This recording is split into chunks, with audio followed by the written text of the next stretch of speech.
আসসালামু আলাইকুম বন্ধুরা, আজকে আরও একটি ব্লগে আপনাদেরকে স্বাগত জানাচ্ছি। তো আজকের ব্লগটি হচ্ছে চোর সম্বন্ধে কথা বলবো।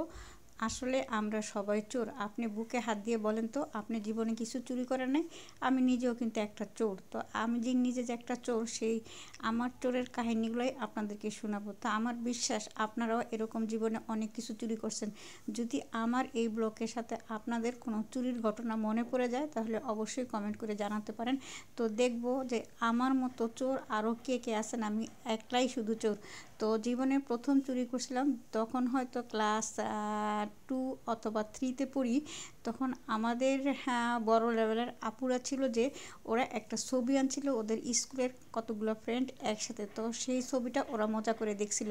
তো আমি সেইখানে যাওয়াতে আমাকে ছবিটা না দেখায় ওরা লুকায় রাখে। ছবিটা আমাকে দেখাবে না, জাস্ট কোনো কারণ নাই, কোনো ছেলের ছবিও না, ওরা মেয়েরা মেয়ের ছবি, কিন্তু আমাকে দেখাবে না। তো আমিও মনে মনে জিদ করলাম, আমাকে ছবি দেখাবো না, আমি ছবিটা চুরি করব। তো কুশল মতো আমি ছবিটা চুরি করে নিলাম। তো ছবিটা চুরি করে নেওয়ার পরে ওরা কয়েকদিন পরে সেই ছবিটার খোঁজ করলো, দেখে যে ছবিটা নাই। তো বাস ডাইরেক্ট আমার সন্দেহ করলো আমি ছবিটা নিছি। আমি তো নাসরবান্দা না, আমি ছবি নেই। তো আমাকে খুব আদর যত্ন করা হচ্ছে ছবিটার জন্য। ওর মা, যার মেন ছবিটা, তার মা আমাকে খুব আদর যত্ন করতেছে। তো একটা সময়ে 5 টাকা ঘুষের বিনিময়ে আমি ছবিটা দিয়ে দিলাম। তো আমাকে বলল ওর মা, তুই নে, এই 5টা টাকা নিয়ে কিছু মজা কিনা খাই গিয়া। তো আমি তো খুশি, 5 টাকা নিয়ে মজা কিনা খাইছি। তারপরে এসে বলতেছে, আচ্ছা দিয়ে ছবিটা দিয়ে দে, ওরা তো বন্ধুরা ছবি উঠাইছে, তো তুই এই ছবি দিয়ে কী করবি? তো তুই ছবিটা দিয়ে দে, তুই তো ভালো লক্ষ্মী একটা মেয়ে। আমাকে খুব আদর যত্ন করতেছে। তো আমি পরে বুঝতে পারছি যে এই 5 টাকা আমাকে ঘুষ দেওয়া হয়েছিল ছবিটা দেওয়ার মধ্যে, যা ফিরিয়ে দেওয়ার জন্য। যাই হোক, 5 টাকার বিনিময়ে আমি সেই ছবিটা, সাদা কালো ছবি ছিল তখন, সেই ছবিটা ফিরিয়ে দিয়েছি। দ্বিতীয়বার চুরি করলাম যখন আমি গ্রামে গেলাম আমার মামাতো বোনের সাথে। আমার মামাতো বোন মিলে কয়, চল আমরা অগ গাছের থেকে জাম্বুরা চুরি করে খাই। আমি কিরম, না ভাই, দেখলে তো বকা দিব। আরে দেখবো না, অগ বাড়িতে কেউ নাই, পুরা বাড়ির মানুষ কই জানি বেড়াইতে গেছে, ঘর দরজা তালাটা দিয়ে। তো তখন হয়তো 5 বা 6-এ পড়ি। তো সেই মামাতো ভাইয়ের মামাতো বোনের পাল্লায় পরে আরেক মামার গাছ থেকে দুইজনে মিলে 2টা জাম্বুরা চুরি করে এনে খাইলাম। বাস, তৃতীয়বার চুরি করলাম গ্রামে যাই। তো আমার মামি আছে খুব হাড় কিপটা, মানে চাস্তো মামি। তো সেই মামির গাছে অনেক শশা হয়েছে, মামি খাইতে দেয় না। তো মামাতো ভাইকে নিয়ে, আমার ছোটো মামাতো ভাই, তখনও হয়তো 7-8 বা পড়বো।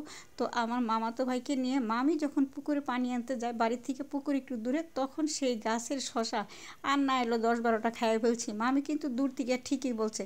তো তখন মামি আর কিছু বলে নাই। অনেক বছর পরে বলছে, তুই আমার গাছের শশাগুলি সব চুরি করে খাইছ। তো আমি তো শুই না বলি, আস্তে আস্তে, মামি আপনি দেখছেন? কয়, হ্যাঁ দেখছি না, তোরা দুই ভাই বোনে মিলে আমার গাছের শশাগুলো খাইছ। তোরা ছোটো মানুষ দেখে কিছু করি, এখন হলে তো দিতাম তো করে বাইরে নি।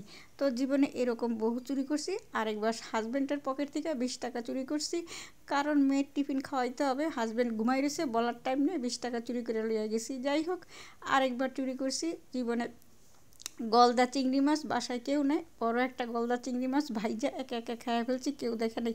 তো যাই হোক, এইরকম ছোটোখাটো চুরি কিন্তু আমরা সবাই করে থাকি। কিন্তু বড় বড় চোরদের দোষ হয়ে থাকে, বড় বড় চোররা যখন চুরি করে তখন তাদের বিরুদ্ধে অনেক কথা হয়। কিন্তু আমরা যারা ছোট ছোট চুরি করছি জীবনে, তাদের বিরুদ্ধে কিন্তু কোনো কথা ওঠে নাই। গোপন কথা কিন্তু কেউ জানেও না। এই গোপন কথা আজকে আপনাদের সাথে শেয়ার করলাম। জীবনে এই কথা আর কেউ জানে না, আমি যে একটা চোর।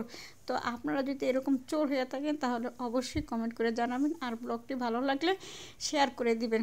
তো সবসময় নিজের চুরিগুলো নিয়ে একটু আনন্দ উপভোগ করবেন, যে জীবনে কতবার চুরি করছি। আল্লাহ হাফেজ।